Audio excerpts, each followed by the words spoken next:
So let's continue our explorations. Something what we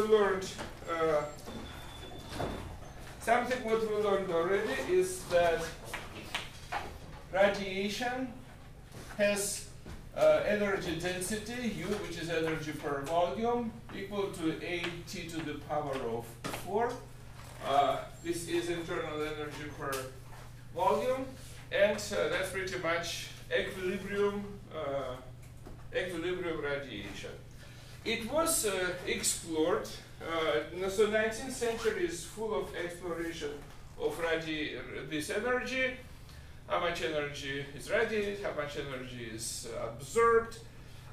People also discovered what is in what visible sector. They were measuring energy, incident energy from ultraviolet, etc. It's all was interesting thing to explore. And important parameter for this exploration is energy spectral density.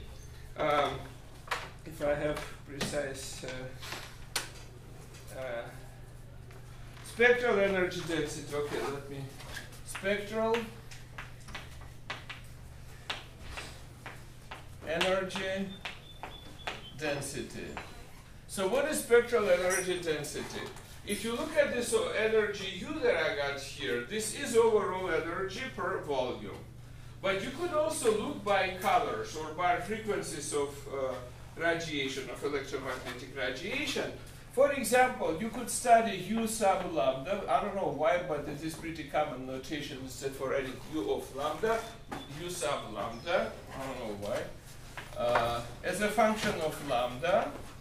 Or you could explore U sub omega as a function of omega. I don't know why, but experimentalists love lambda, theorists love omega. There is some cultural argument, yeah. So the constant up front is a function of lambda and omega, and that's what we're... This is a good question. Let me answer it in a second. So if you look at this spectra, there are some experimental data about this spectra, and you could maybe you know that those spectra are finite. And if you integrate in all lambda, for instance, if you integrate first one from 0 to infinity, U sub lambda d lambda, or you integrate from 0 to infinity frequencies, U sub omega d omega, then you will get U, which is equal to 80 to the power of 4. So that's pretty much, A is the coefficient. The goal is to find this coefficient. Maybe on Thursday we will get it, maybe on Tuesday next week. It all depends on how fast lectures go. But it's one of the next topics to explore. Gabriel, could you ask me your question again? I was just wondering about, yeah, if A is actually a constant or if it's dependent on lambda or omega, but I guess this answers it. It's integral, yeah. Right? So there both omega or lambda are got in this integration. Make sense? So those are so far experimentally observed spectra. Obviously, I don't think anybody doubts that on infinity it should go to 0, because otherwise integral will not converge. No, the fact that at 0 it is 0, somehow observed fact. But the goal is to find this law. Make sense? What that could be compared with?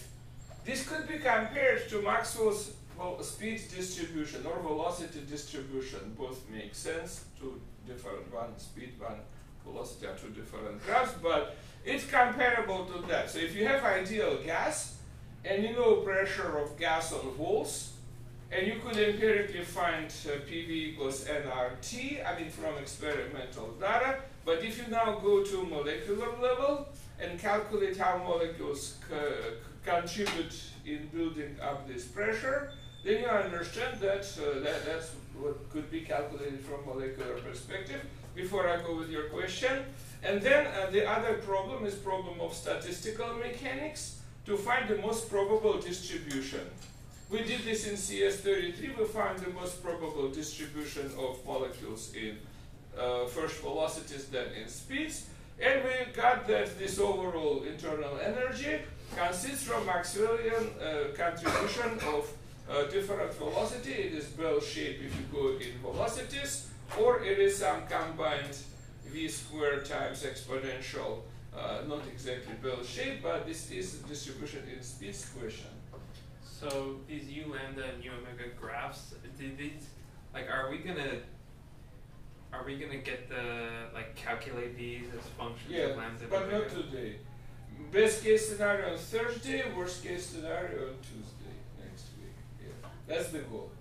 That's the goal. And here is a big deal. We will get what Raleigh and Jeans did. That one less likely today, but definitely on Thursday. And we will see that attempt to build these functions based on classical electrodynamics failed. It shows unreasonable result. It shows that for small lambdas, we do not get this behavior. For small lambda, it keeps going. It's actually a really good coincidence for big lambdas. For small lambdas, graph that we will get this week goes to infinity. We have two bad news. First of all, it goes to infinity, so it's not integrable. That's already bad, right? Second, it doesn't show it's not consistent with experimental data. For big lambdas, it is. For small lambda, it is not. So two bad news, both are killers. And that's what made people think how to save theory from such a big failure. And that's what made Planck assume something that we will see. Everybody knows what he assumed, but we will see why he assumed exactly that, what he did. Why HF? Why not HF squared? Why not H over F? Why exactly F to the first power with some constant H? We will get motivation about this particular ansatz that Max Planck made. And he had no clue that he discovered quantum mechanics, so he didn't believe in his own assumption, and not just assumption. But that was to save this so-called ultraviolet catastrophe that will happen this week. Next week we will get out of catastrophe into a peaceful world, but with some new thing called quantum mechanics. All right, let me see if I want to say something smart here. I don't know, don't think I want to say something smart. Let me just remind you that lambda is equal to Ct. T is reciprocal of frequency, and for some reason we love angular frequency, so this is 2 pi c divided by omega. Sometimes people call lambda bar lambda divided by 2 pi, so then lambda bar is equal to c divided by omega. So those are a bunch of expression showing us what kind of change of variable could happen on the transition from one to the other. I don't think I wanted to say something else. Let me quickly say something that you learned in high school. Yeah, you learned that if you do substitution from 0 to infinity, u as a function of lambda d lambda, then you could perform u substitution, and so then lambda is equal to 2 pi c multiplied by negative 1 over omega squared d omega, which is substitution of variable, u substitution as you call it in calculus. Now, what should you put here if we substituted omega? Instead for 0 lambda, we should put infinity for omega. Instead for infinity for lambda, we put 0. Awesome. So we got that this integration goes from infinity to 0 according to substitution of variables. But we got minus here, so we can actually switch order of integration. Kill minus, that's nice. It is 2 pi c, integral from 0 to infinity, u as a function of lambda, but we substituted omega. So therefore I keep here lambda, we substituted omega, and here is d omega over omega squared. So this is how you go from one to the other. Go. So does this relate u omega and u lambda? You just stole my next statement. Thanks. Yes, it does. So u of u sub omega is whatever is integrated with respect to omega. So therefore, if u of lambda is given, and you just multiply it by 2 pi c and divide by omega squared, and this is u sub omega. Are all letters clearly written? Is it all good? So when we speak about distribution, we do not just substitute. We also look what happens to differential. That's called U substitution. And therefore, from this substitution, you see transition from spectral energy density in terms of lambda to spectral energy density in terms of omega. Any questions? Good? Awesome. Next, I would like to remind you a little bit of relativity. We deal with radiation. Radiation is relativistic, as you could imagine, right? It's zero mass particles. I just want to remind you about Lorenz's transformation. So if you have 4 vectors, A0, A1, A2, A3, this is 4 vector. And if we perform Lorenz's boost in x direction, then A naught is equal to gamma A naught bar plus beta A1. A1 is equal to gamma, bar, A1 bar plus beta A naught bar. A2 is equal to A2 bar, A3 is equal to A3 bar, so y and z components do not change. So this is a transformation of 4 vector. And something that was stated in the end of CS33, whenever we prove that wave equation is invariant with respect to Lorentz transformations, maybe you remember that we also wrote equation of plane wave and figured out that k mu is equal to, you guys remind me. No, just as the vector. What are the 3 components of k mu? And then we will apply Lorenz's transformation. Yeah. What is A here? Is it a general? Whatever 4 vector. Any 4 vector without specific. Is what was? What is k? Sorry. Ah, wave number, wave vector. Yeah? Is it like some form of like, wait, is it like omega comma kx, ky, kz? Almost good with one omega over c, kx, ky, kz. Sounds good? Sounds good. What I'm going to do next, I'm going to imagine that we have a bubble, mirror bubble, with radiation inside, and we will allow this bubble to adiabatically expand. Is it clear? So adiabatically means really, really slowly, it will expand adiabatically. What happens in adiabatic shell? You understand that adiabatic shell pretty much isolates the system. So we could expect that something will happen to energy, something would happen to temperature. Energy actually cancels, yeah. If radiation moves at the speed of light, why is it like reasonable to consider a situation where like it's undergoing some process adiabatically or very slowly? I will relate first and second part of your equation. Radiation is spreading fast. Awesome, agree.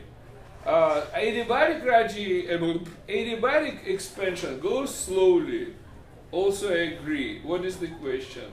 Well, you're talking about adiabatic radiation. No, expansion. If I say radiation, it's stupidity. Yeah, I could say that. Yeah, if I said radiation, that's stupidity. Oh, of adiabatic expansion. Radiation. Yeah. Oh, okay. So I have container. With mirrors inside, which means it doesn't absorb any of electromagnetic waves, only reflects. Make sense? And this container slowly expands. So it expands, let's say, with velocity v at any point. Skin of the container goes with velocity v, and velocity v is much less than c. Not only much less than c, it is small enough to have this expansion adiabatic. Does that make sense? Any comparison to ideal gas? What could you make example of not adiabatic and adiabatic expansion? Yeah? Not adiabatic in contact with the bath. Okay, let's say isolated. So if it is isolated, there is no any heat exchange with outside world. Then, Take away partition from like the half-empty container. for instance, take away partition and it does what? It explodes. Boom! It explosively expands. What happens in the end? Equilibrium. But after, thermalization will happen. Therefore, during this process, entropy will rise. However, if we expand it adiabatically, we make sure that we keep it at equilibrium all the time. So we do not produce extra entropy in this kind of expansion. And that is important thing. So this is equilibrium expansion. And guess what happens to Maxwell's distribution if we expand adiabatically? It stays the same because Maxwell's distribution is static distribution, right? What is what is adiabatic process? It's quasi-static process. It's a thermal isolation. Sorry, I sold away my answer. Yes. Kind of related question. Sorry. So you have the box with the partition. Yeah. You can either remove it or push it slowly. Yeah. And the entropy at the end is different depending on what you do. Yeah, because in adiabatic shell, if expansion is, even if it is adiabatic shell, but expansion is not equilibrium, the process ends up with increased entropy, and we can calculate increased entropy. What? So are the microstates different? I guess, because spatially they can occupy the same. Is it just in momentum space? There's less. Mostly you could see in coordinate space. As soon as you removed partition, not everybody took statistical, let me answer slower. So right now you're spread in the room, right? More or less. So you pretty much occupy all spots in the room. Perhaps you understand that molecules also occupy all spots in this room pretty nicely. But if I have partition, vacuum on that side and not vacuum on this side, I have more special distribution of molecules, right? Is it same probable as equally spread in the room? No. It is not, right? Because it's like if I partition this room and say heads and tails, and each time someone enters, I will say heads sit in this half of the room, tails sit in that part of the room. Would you expect that if we have 100 people, then everybody will get heads and sit in this part of the room? Probability is really low. So therefore, this microstate has really low probability. What is microstate? If I describe where each student is sitting, this is called microstate. If I have microstate when everybody is sitting in half of this room, and I can ask yourself, what is probability of that? You could visualize it really quickly if you associate coin with each of you. It means that if randomly, I just ask you to walk in and sit wherever randomly. And if you randomly decided to sit in this half of the room, either you were not random, so you violated my condition because you wanted to be next to your friends, that's a violation of randomness, or such low probability event happened. Is it clear? So the maximum probability, right, is when most probable distribution. That is in coordinate space. It's pretty clear. Uniform distribution of people in this room corresponds to more probable event rather than people are sitting in selected part of the room. In energy space, it is a little different. Maxwellian distribution, so more slow molecules, less fast molecules, that one corresponds to the most probable distribution. That's what statistical mechanics will teach you. You had another question? No, I answered. All right, so in equilibrium, there is certain distribution. If I just removed partition, and nobody knows that partition was present there, and you look at molecules and say, wow, they all are here and nothing is there, you could, you like won several jackpots in a row, because it's almost impossible that molecules spontaneously will get here. So this is far away from equilibrium. But if I fill this room with partitions, really close to each other, I take one, then the other, then molecules will gradually expand with little steps, and each intermediate step, if partitions are closer to each other, each intermediate state will be still equilibrium state. It means that molecules will occupy uniformly, more or less. So of course, at microscopic level, you see some imperfections, but more or less uniformly occupy room, and they are distributed in Maxwell in velocity space. That means that each intermediate state is equilibrium state. Does that make sense? Did I see more hands? Yay? Yay. All right, after I said so many words, do you guys feel okay?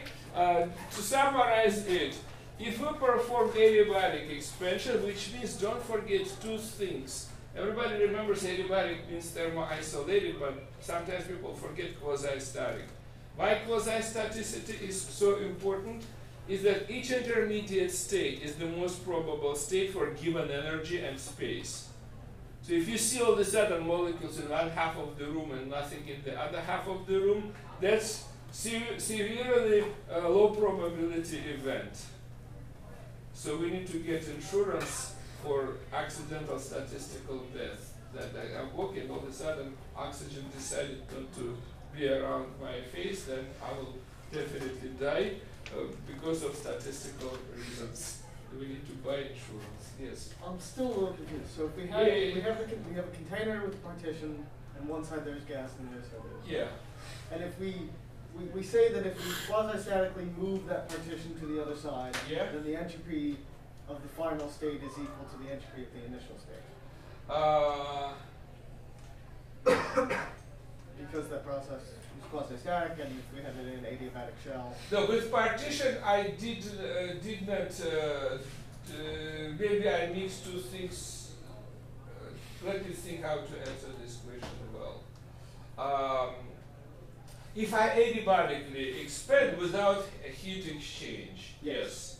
Because the process that we discussed last time with this gas, right? When I was compressing it, right? I was actually doing work, so, but I wanted same temperature, because I wanted to bring it to initial condition with the same temperature as the final condition. So I saw entropy change. But if you adiabatically expand, of course entropy doesn't change, because GQ is equal to 0. But if we just remove the partition, exactly. We said that entropy, there was an entropy change, and that entropy absolutely was greater. Yes. But if entropy is a state function, the final state for both slowly moving the partition to the end and just removing the partition. No. What is, okay, so then what is qualitatively different about Yeah, so maybe removing partitions was a bad example. Let me go back to what I did last time and tell you. So let me put here item 5 because it's kind of important. Not exactly this example is important, but the idea is important. So if you have partition and molecules all here, then after you remove partition, molecules will occupy entire volume. and because there was no input of energy, average energy is the same. So therefore, it will be initial state has temperature T, final state has temperature T.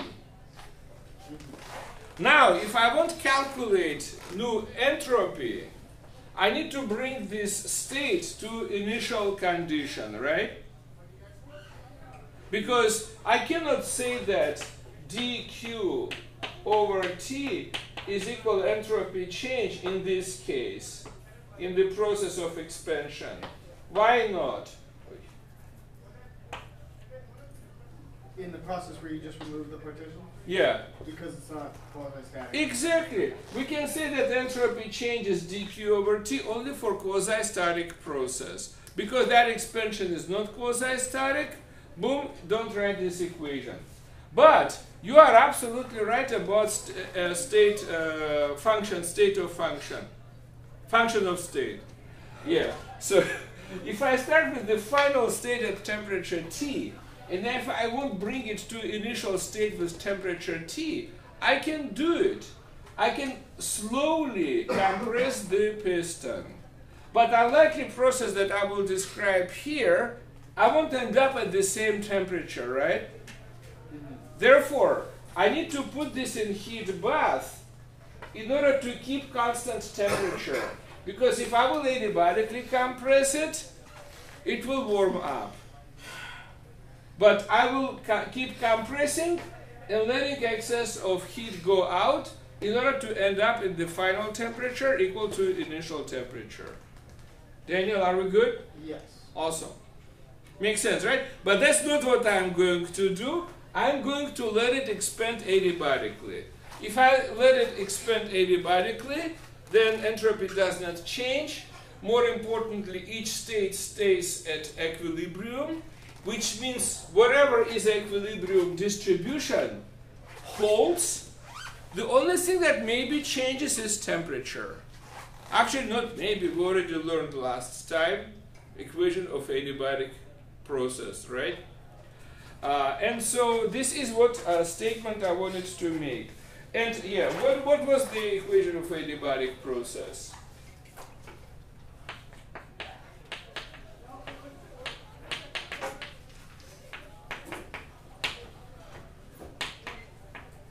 Help?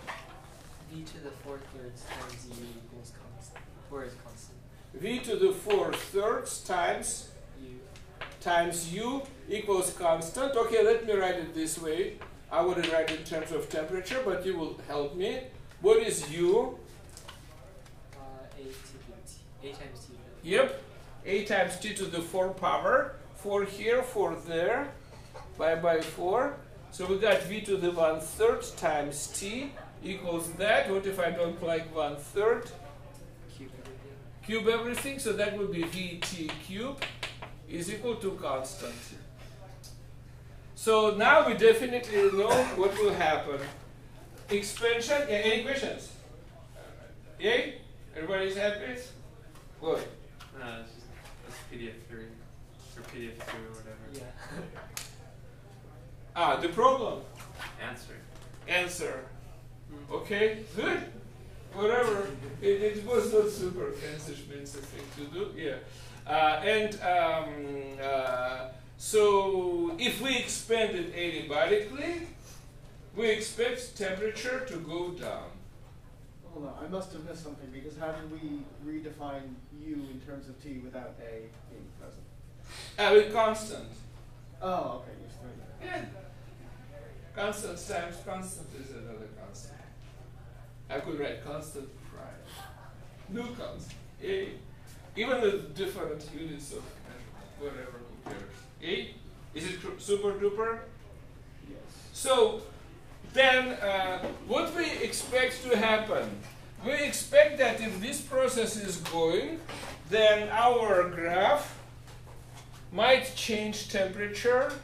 I don't know how it will reflect on this change of temperature, but it might be a new graph with, I hope, some universal function, like Maxwell's distribution. It is exponential, it is bell-shaped. We know there is temperature in standard deviation in the denominator of exponential power. So if we get adiabatic expansion cooled down, then Maxwell's distribution for higher temperature reduces to Maxwell's distribution at lower temperature. Any questions? So the expectation, I did not prove anything yet. The expectation is that we'll have this function, and that will also evolve under this adiabatic expansion. Is everybody comfortable? You understand that I refer statistical mechanics here without doing all these proofs about entropies, about adiabatic processes, statistical level of consideration. So it just expands, temperature reduces, distribution stays maximum possible because entropy didn't change, equilibrium, blah, blah, blah. Make sense?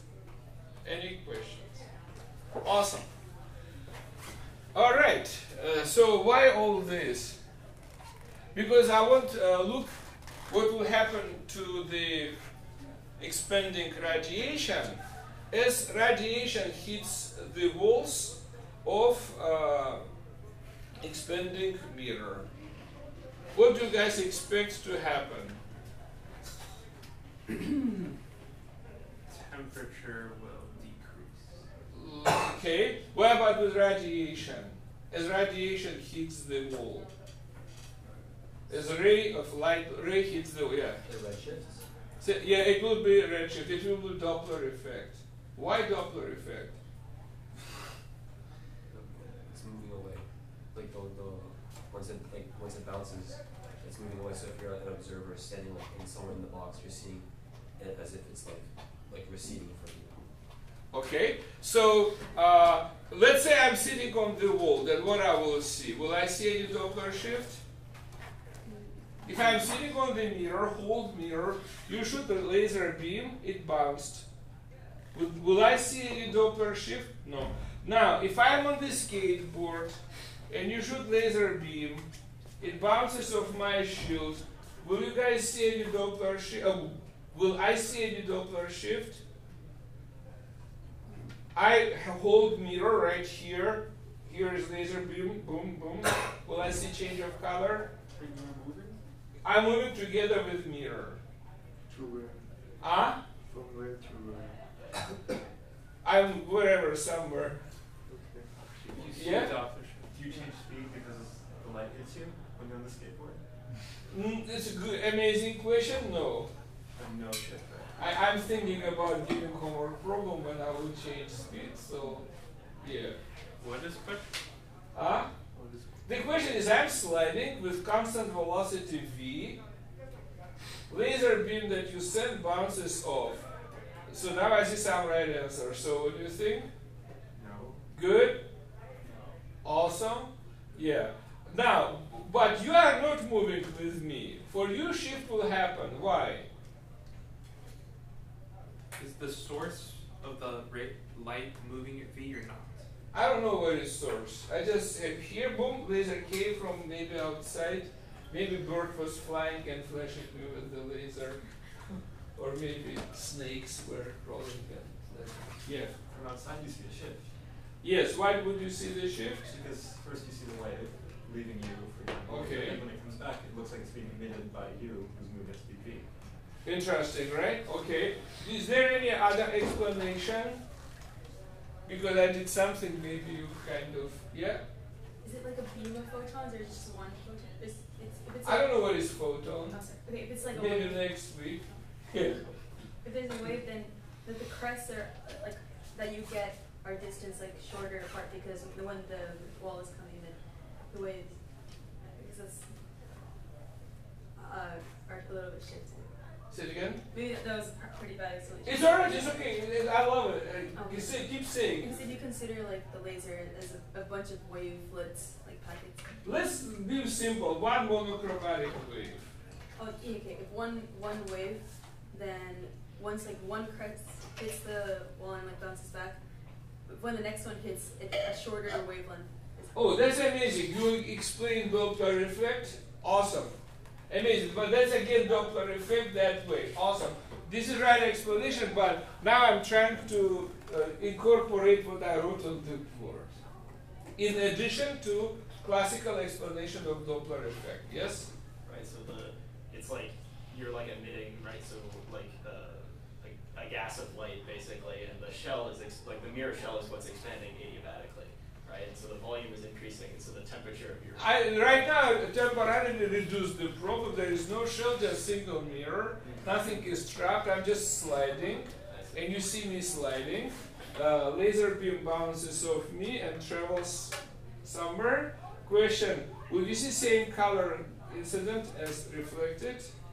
I will not, because we already learned in the end of CS35 how a monochromatic wave bounces off the surface. It bounces with the same frequency, depending on index of refraction. It can lose half wave, not lose, whatever we did, we learned that. That was a standing boundary. Now boundary is traveling toward you. And you see laser getting to me and bounces from me. Would you see same color or not? That was good explanation, but using crest and troughs, let's explain somehow else. I'm asking idiotic question. I cannot ask such question in homework because it's idiotically stated in super confusing way, but that's for discussion. So therefore, whichever way you understand me, answer. Go ahead. The time that you see is like Lorentz transform. That is interesting. I'm thinking about time.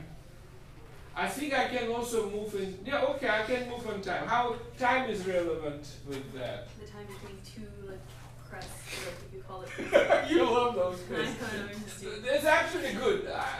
Continue talking. Keep talking. What is time here? Yeah, a naught. Okay, what is a naught? Omega over C. Omega over C. You could go back to your favorite crest. You actually cracked that your explanation also consistent with my second question. So frequency of those crests, awesome. What's up with this frequency?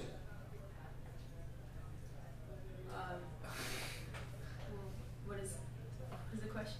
I don't know. I'm asking. I'm me. Yeah, I don't know. I just asked something. I don't know what I asked. I just wanted to say something. It decreases? Oh, that is too specific. We will calculate precisely. Yeah. the wave vector gets Lorentz transformed. Yeah. So the numbers change. Exactly. And what you said, omega is Lorentz transformed. Omega is Lorentz transformed. So omega that I see is not same as omega that you see. But got it, right? Stay period. It's not period. Continued sentence. Yeah. So when wave comes to me, and wave goes from me, I, in my frame of reference, because my boundary that created this outgoing wave has the same frequency. But for you, wave traveling one way and wave traveling the other way, Lorentz transforms in different fashion. Does that make sense? Okay? Before I move on, anything that, because we said a lot of things, usually more than we need. Now, when the fog is precipitated, look at the board. Is everything looking peaceful to you? Yes? So what you're saying is that because in your frame, you're moving, light traveling towards you, light bouncing away from you, that is going to reflect, that reflection is just going to have no phase change because both of this, I didn't discuss phase change. Well, yeah, but like the shifting of the frequency change. Frequency, yes. That's going to have the same frequency incoming as exiting because it's both happening in your moving frame. Versus for the source, there's I don't know something what else. is source. Laser came in this window. For the laser in the non-moving frame. Okay. You have outgoing wave in one frequency and returning wave in, okay, yeah. According as Arupta said to this Lorentz transformation, the number of bouncings, and she also explained what happens when they move one way or the other. Let me write now equations so it will become more clear. So if I apply this Lorentz transformation to this vector, then I only will use it for frequency. I could write all four, I only need for frequency. zero component is omega over c. That is equal to gamma. That is equal to omega bar over c. That is plus beta. What is A1? K. Awesome. Do you guys R. understand that for photon, for an electromagnetic wave, absolute value of K is equal to what?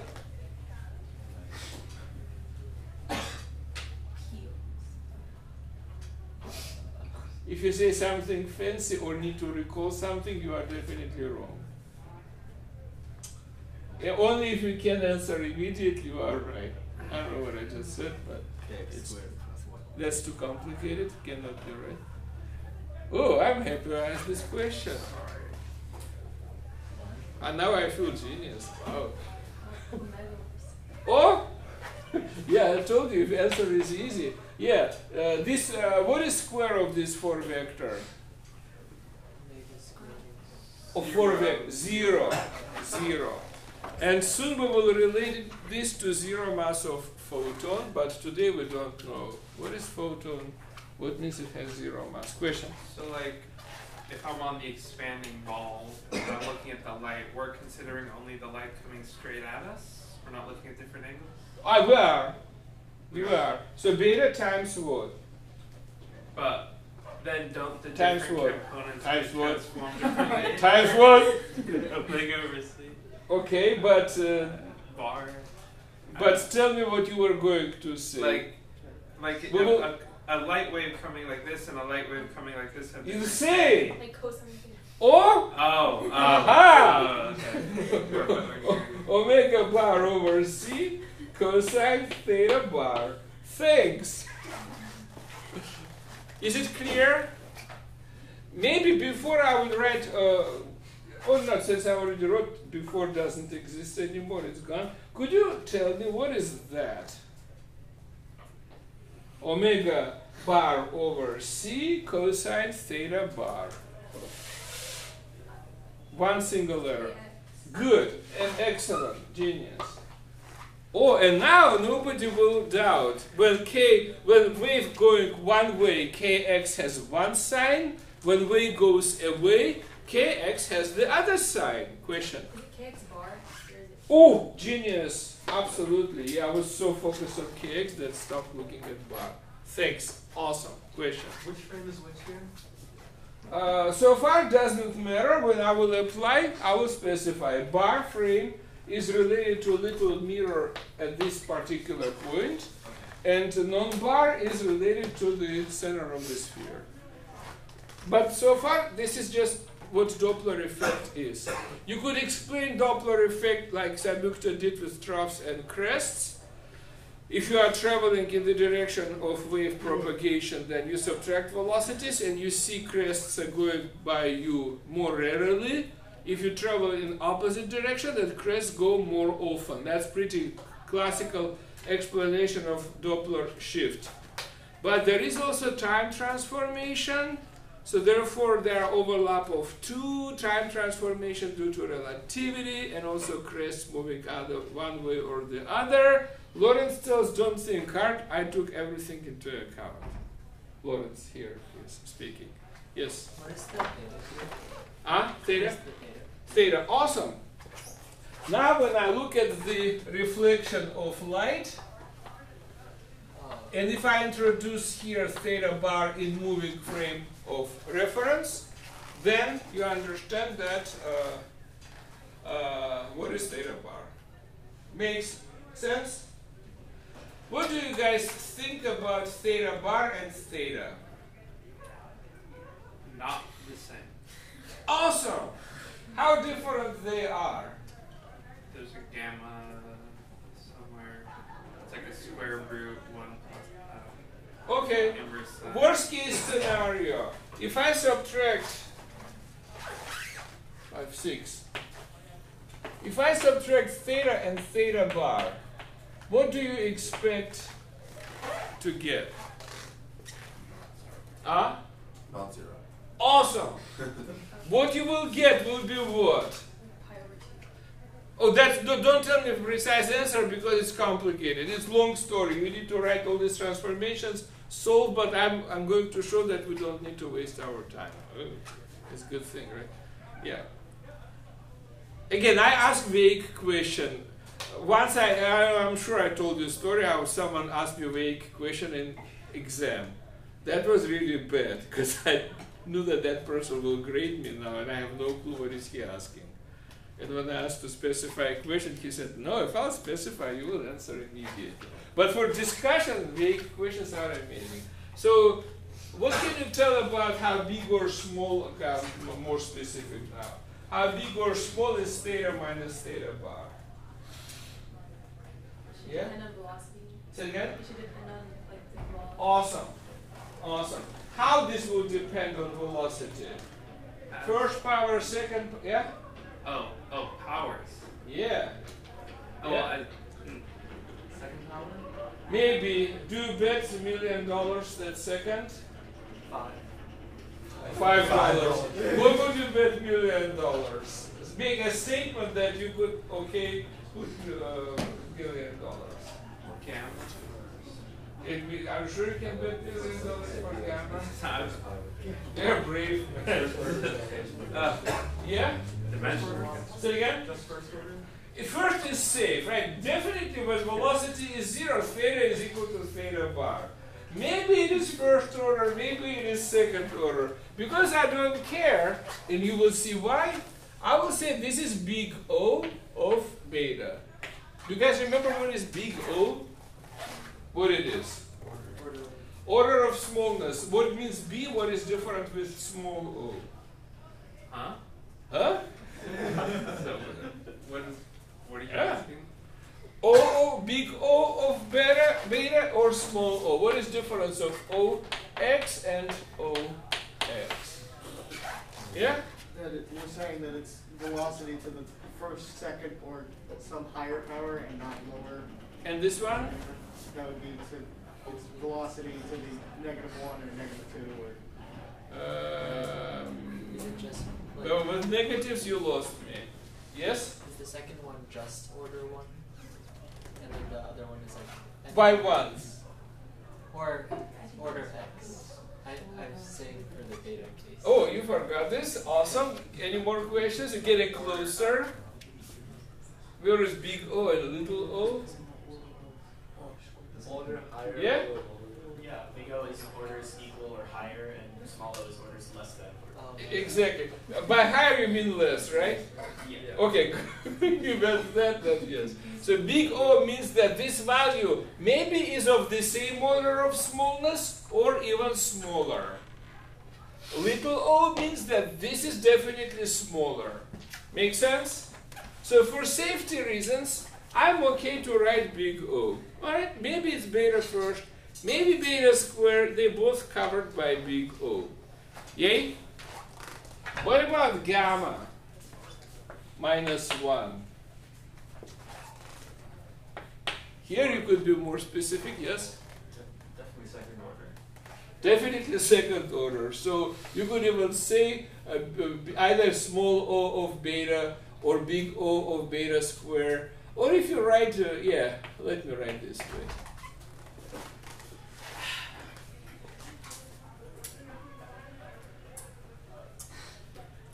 Okay, so after we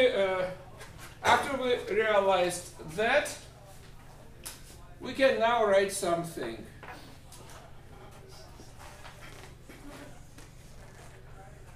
And I will point your attention to something. See, this is beta to the first power. So therefore, deviation of this theta from theta bar will contribute at least beta or even smaller. So if I will calculate everything to the beta of first power, I actually in this product can say who cares about bar. Does that make sense? By the way, yeah, not what I was going to say is stupidity. I will not say that.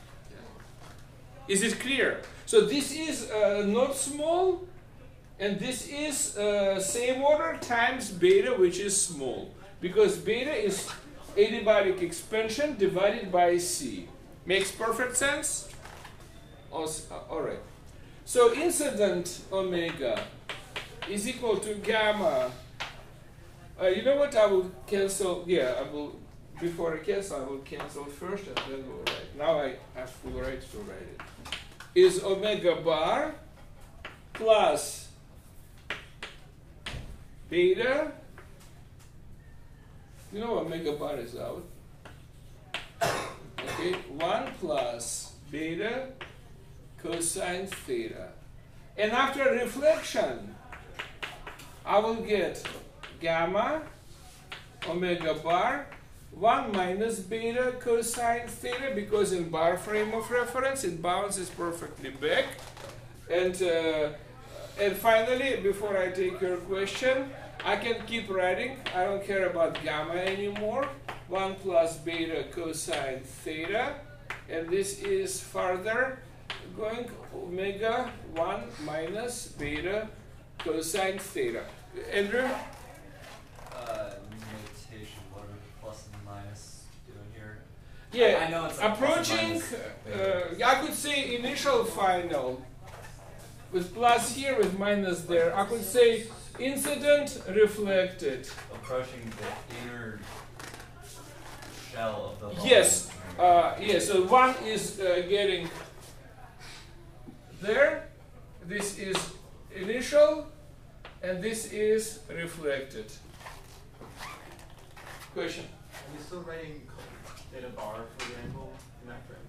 Yeah, I stopped writing that because first I stopped writing theta bar, putting this inequality, saying let me keep only first order of beta. That's why instead for bar I just wrote theta using that. Okay. So error is of maybe beta square, maybe even worse, maybe even better.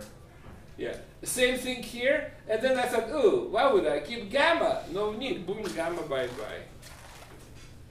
Makes perfect sense. Simon? Yeah, go. So sorry, these are just bounds My on sword. omega. Yeah. Say it again. This is just a bound on omega. Bound. What did you say? Sorry, I'm not understanding what the I and the R. Ah, incident and Incident reflected. Yeah. Lowercase, lowercase. Yeah, keep asking everything what is not clear. Again, I said many words, maybe lots of unnecessary words. Now look at the board. Is it all clean like baby? That's what I mean. If not, please ask. Looks clean. Awesome. So that's Doppler shift. Everybody who does echolocation knows about that. If you bounce a wave, sound wave from the submarine and you measure frequency of signal, you can calculate velocity of submarine. Yeah? Yeah, did you guys recently do echolocation? Okay, so all right, good. I see people like look happy. All right. So what is d omega? Is omega reflected minus omega incident. So if you subtract these two, you will get omega, you will get negative omega bar beta cosine theta. Sounds good? So during adiabatic expansion, we see omega reduction. We subtracted final minus initial, and we got this. Obviously, yeah? Yeah, 2, I didn't write 2. I don't know why I didn't write 2. I was so focused on minus that, Jesus. Yes? Why? Okay, I guess let me just ask. So when we're moving away, why do we care about the difference between incident and reflected? Shouldn't we care about the difference between incident and incident if we weren't moving? What do you mean? I mean, honestly, this reflected is now incident for the next segment. I'm not sure what you asked. Like the light we see, the difference between not moving and moving is the difference between, like, I guess it's the difference between omega bar and regular omega. Like, I don't, like, D. Okay, if you don't like omega bar, negative 2, that was my next thing in any case. Yeah. that is called calculus. This big intelligent lie is called calculus. When you have curve, and all of a sudden you perform partition in order to substitute curvy behavior into piece-like constant behavior, right? That's called Riemann sum. Procedure is called calculus. Calculus is a intelligent lie, really well formalized by many mathematicians, starting with Cauchy. Yeah, questions? Yeah. So could you explain again, so how did we apply the difference between theta and beta bar? Between theta and, we didn't. We said that because they're close to each other, there is not much difference between theta and theta bar, maybe first order, and after you multiply by another infinitesimal, the difference will be so minuscule that this differs from right answer by beta squared maybe factor. Because first order holds, there is no need to take care of second order. If we subtract and say, oops, first order cancelled, go back and recalculate all equations to the second order of smallness. That will be nightmare, because then we will have to Taylor expand gamma, we will have to do more job for calculating theta changes. That will be more work to do. Yeah. Question. One. Maybe not that relevant, but how many like first order corrections can you keep making until it becomes like significant? Or do we care about that right now, or is it not really? About what? I didn't get it. I don't know, because if we first order correct a lot of things, like omega is approximately to omega bar, and cosine theta bar is approximately to cosine theta. And if we keep doing that for like a lot of variables, is it going to eventually start mattering? Or? That is a really good question. It's not like we do random roundings. We keep looking. This omega expression has constant term and has beta terms, right? Even if I keep all these terms and eventually will keep only linear terms, that will be the only one that will stay. So I was not doing precisely random elimination. I was looking here and saying, all right, this is beta to the first power. If I keep more precise value of theta bar, this will be over calculation of error, because that will be beta squared. So if I know that this is exact expression, if I Taylor expand this expression, it will contain no beta term, it will contain beta to the first power term, etc. If I think cleanly and never allow any beta to sneak in, only take away beta squares, beta cubes, etc., I'm perfectly good.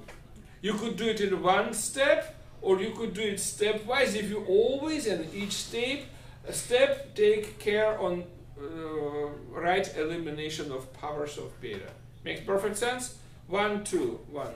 The velocity we're considering in beta is the velocity that our shell is expanding. Exactly. Right? This velocity, Given that let me write it here, beta is defined as V over C, that particular one. Yeah, so if we're defining this as an adiabatic expansion, our velocity is going to be very low. Yeah. So why are we considering the factors of gamma and things of that nature in the first place? I don't. I See guess gamma not. bye-bye. Okay, sure. Yeah. But there is a lot of these small things. Those are linear smallness, and if I do small enough partition, I'm good. Yeah.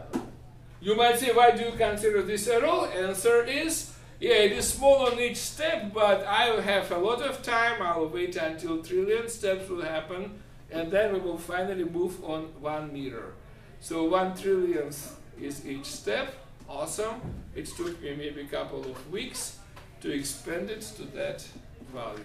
Make sense? Yeah. So make sure that you see this is absolutely clean. If I declare that I want beta to